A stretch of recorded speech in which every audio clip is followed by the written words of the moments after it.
தொடக்கம். மறந்த காலம். மழை விழும் சாலை. கார் ஒன்று வேகமாக வருகிறது. பின்னால் ஒளியும் சத்தமும். ஹார்ன். எதிரே ஒரு லாரி. பாம். அருண். 28. ஒரு வக்கீல்.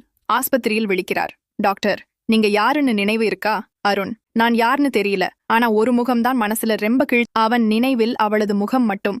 ஒரு வெண்மையான சேலையில் மலர்களோட பையோடு பூங்காவில் அவனை பார்த்து புன்னகைக்கிறாள். தேடல்.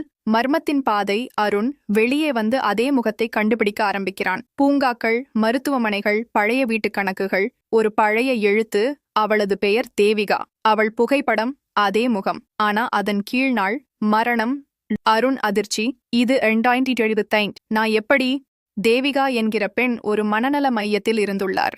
அந்த மனநல மையம் தற்போது மூடப்பட்டிருக்கிறது. அவன் அந்த இடத்துக்கு செல்கிறான். பழைய கட்டிடம், இழிந்த காகிதங்கள், சத்தமில்லா குளிர்ச்சி. பழைய வீடியோ கேமரா ஒன்றில் அருண்தான் தேவிகாவை பக்கத்தில வைத்துக்கொண்டு பேசும் வீடியோ. அவள் அவனை, நான் உன்னை மட்டும்தான் நம்புறேன் அருண், நீயும் மனநோயாளிதானே என்று சொல்கிறாள். சதியாலோசனை. யார் உண்மை, யார் பைத்தியம்? அருண் நினைவில் வருது. அவனும் தேவிகாவும் மனநோய் மையத்தில் இருந்தவர்கள். அவள் மனநோயால் பாதிக்கப்பட்டவள்.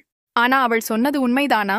உண்மையில் அவளை மரணத்துக்கு நெருங்க வைத்தது மனநோய் அல்ல, ஒரு மருத்துவ சோதனை. அந்த மனநல மையத்தில் மனிதர்கள் மீது சட்டவிரோத சோதனை நடந்திருப்பது. அருண் அவள் இறப்புக்குப் பின் உண்மையை தேடி வந்தபோது விபத்தில் சிக்கிறான். அவர்களே அவன் நினைவுகளை அழித்துள்ளனர். முடிவும் மர்மமும். அருண் அங்கு நடந்த உண்மையை வெளியிடுகிறான். டாக்டர் ஒருவர் கைது. ஆனா ஒரு நிஜ கேமரா ரெக்கார்டிங்.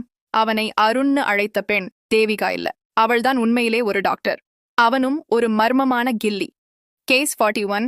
பிபோலார் பஸ் ஹால்யூசினேஷன். அவன் நினைக்கிற காதல், அவன் நினைக்கிற சதி எல்லாம் அவன் வாழ்ந்த வாழ்க்கை எல்லாமே அவனது கற்பனை. அவன் இன்னும் பூங்காவில் ஒவ்வொரு நாளும் காத்திருக்கிறான். ஒரு முகம்தான் அவனுக்கு நினைவிருக்குது. அவனோட மறந்த ஞாபகம், அவனோட மாயை காதல்.